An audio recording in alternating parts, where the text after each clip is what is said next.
All right, everyone. So this is our second of who knows how many of these recordings are going to be. But again, I'm going to try to do in about 15-minute blocks. And so we're going to kind of jump into receivables.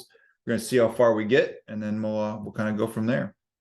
All right. So what are receivables? So, I know we've seen this before. It's been something that we've, covered, I'm sure from very early on in Principles 1. And so, receivables very simply are a claim to a future collection. Now, usually that collection is going to be cash, right? So most of the time, I make a sale to a customer, I bill them, they pay me within 30 days, and it's a receivable in between.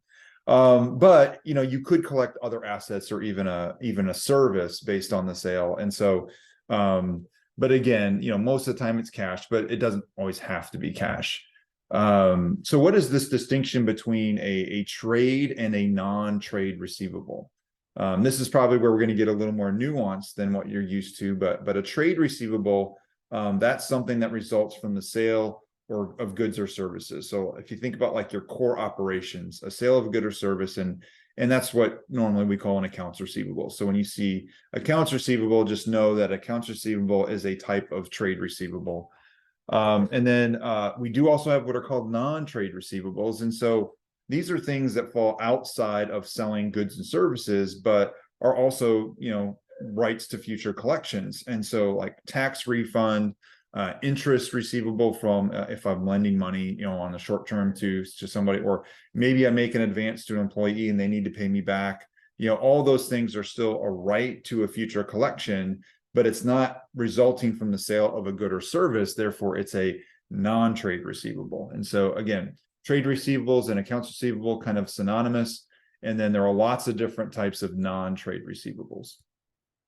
Now, sometimes, there's a little confusion on what is the difference between like an account receivable and a note receivable. And it's really about the formality. And so if you have a receivable that includes a promissory note, like a formal note, that's when it becomes a note receivable. I want to be clear though, you can charge interest on an account receivable just like you could charge interest on a note. But the difference really is that the formality of the arrangement. This is just a picture of sort of connecting accounts receivable to the income statement. And hopefully this is one that we all know by now, but we know that on the balance sheet, we have our AR, and the related account on the income statement is sales revenue. And so, when we make a sale, if the sale is on account, that results in AR. And so those two are really, obviously tied together. Now, what we would expect, and what this is kind of illustrating, is that, if your total sales are like 52,000 over the course of a year, your receivables at any given point in time are probably, they're going to be some sort of percentage of that, 10%, 12%, whatever it might be. But they're not, your receivables are never going to be the same as your sales, right? Because you've collected seemingly on some of your sales. And so I think one thing to start to learn in intermediate accounting is sort of what should I see? And so if I see sales revenue of 52,000, I see accounts receivable of, 45,000, it should kind of raise an eyebrow. And so this is kind of illustrating that, scale is important. I'm not saying it has to be around a tenth, but if it's unreasonably high, that should cause concern, or maybe, you've done something wrong at that point. All right. So a receivable is recognized, essentially, obviously, when you recognize the revenue. And so again, kind of the driver is, if I have this right because of a sale of a good or service, at that time it arises a receivable. And of course, then we record the sale at the same time. So again, the two are really tied together. So if you think about revenue recognition and everything we just studied in chapter 6, those principles are important, because we cannot recognize a receivable until we can recognize revenue.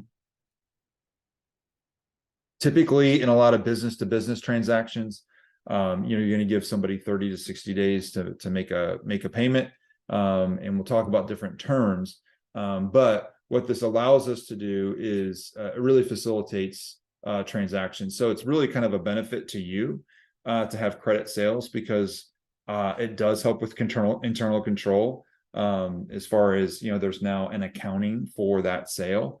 And also, for the customer, it helps them with their disbursement. So really, it's a two-way street. It's beneficial to you because it does provide some verifiability, but also helps them in controlling their disbursements, because they could have somebody who's in charge of their payables, and then that person could be held accountable if there is a discrepancy of some sort. And so, again, most buyers or most customers prefer credit terms because allows them to manage their cash a little more readily. With receivable, it is an informal credit arrangement. Usually there's an invoice, but it's not like a legal note or anything like that. Typically, it's just some sort of terms. All right, so how do you measure receivables? How do we value receivables? So understand, whenever you have a credit sale, there's really kind of two things going on. There's an operating transaction, which is basically the value of the good or the service. And really, on some level now, there's a financing transaction as well. And so that financing transaction, if there's a delay in payment, we talked about this, where if I wait one day, there's an impact on the value of that. If I wait a day or even 30 or 60 days, of course, we know there's an impact on the value. And so we know that receiving a cash payment today is not the same thing as receiving a cash payment 30 or 60 days from now. We know that that's true. And so, at least in a theoretical sense, there is a combination of an operating transaction and a financing transaction whenever you extend credit. And so how do we do that? How do we incorporate the time value of money when we have receivables? When we have this 30 to 60 days to pay, how do we incorporate the time value of money? And the answer is we don't. Really, the way that we treat this under the US GAAP is that, that delay in payment is immaterial. Now, theoretically speaking, should you calculate something? Sure. But the fact is, it is immaterial in terms of its real impact financially on the firm. And so we ignore it. Obviously, we talked about, if it's over a year, then you can't ignore it. But we're kind of talking that normal 30 to 60 day credit terms. We're going to ignore the time value of money for those types of transactions. But there are two issues when it comes to valuation. If time value of money is not the issue, there are two issues in it: sales discounts and sales returns. And we're going to kind of talk about each of those in turn. So let's talk about sales discounts. There are really two types of discounts that companies might offer: trade discounts and sales discounts. A trade discount is essentially just reducing the sales price, a 25% off sale or something like that. And so whenever you have just a reduction in the sales price, there's really no impact on our accounting, because you're just going to carry the receivable at whatever you sold it for. So if the normal price is 100, you sell it for 25% off, your sales price, your revenue is going to be $75, because that's the limit of your right. And so that's a pretty straightforward situation. That's a trade discount. Where it gets a little more complicated is with sales discounts. And so with the sales discount, essentially what you've done is you've extended them credit for, let's say, 30 to 60 days, but you've offered them a discount if they pay you within a shorter period of time. So you're trying to incentivize them to pay you more quickly. And so you can extend these terms that would provide a discount if payment happens quickly. And so, as an example, if you offer terms of 210 net 30, that's kind of what that, so if you see 210 and 30, it means 210 net 30. What that means is, for any amount that you pay within 10 days, I will give you a 2% discount. So if you owe me $10, I'll do it easier. If you owe me $100 and you pay me within 10 days, you only have to pay me $98. And then any amount that's not paid within 10 days, the net is due within 30. So 210 net 30 means 2% discount for any payments made within 10 days, with the net due within 30. And so if we said like 315 N45, what does that mean? So it means a 3% discount for anything you pay within 15 days, but the net is due within 45. And so different companies have different terms. Some companies will just offer net 30, meaning no discount, but you do need to pay within 30 days. Lots of different ways we can do this. And so then how do we handle those sales discounts? Because it is a form of variable consideration, because they might pay within 10 days and get the discount, or they might not. And so, if you remember, like step 3, it's all about your expectation. And so the amount you receive, it does depend on a future event, but you can certainly assess an expectation. How often does the customer take the discount, or your customers take the discount? Is there some sort of expectation that we can do with this? Given the way that sales discounts work, really there's 2 methods. So rather than doing like some average or something like that, really what it comes down to is as a most likely outcome.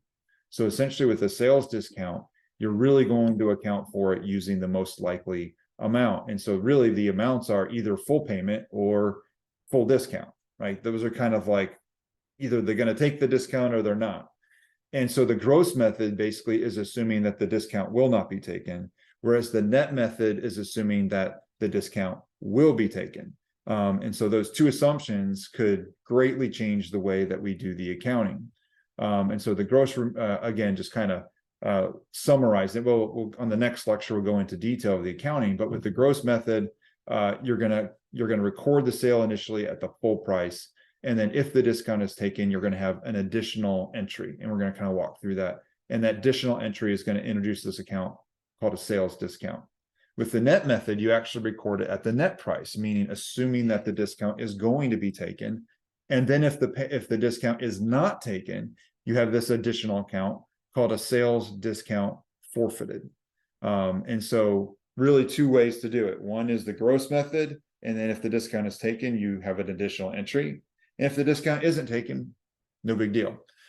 With the net method, you're assuming that the discount will be taken. And then if it's not, then you have some additional work to do. It just depends on your expectation. Most companies use the gross method because it allows that top line revenue to be a little bit higher. But it's perfectly acceptable. And actually, probably a lot of firms should be using the net method that don't. But we're going to walk you through both, not in this lecture, but in the next one.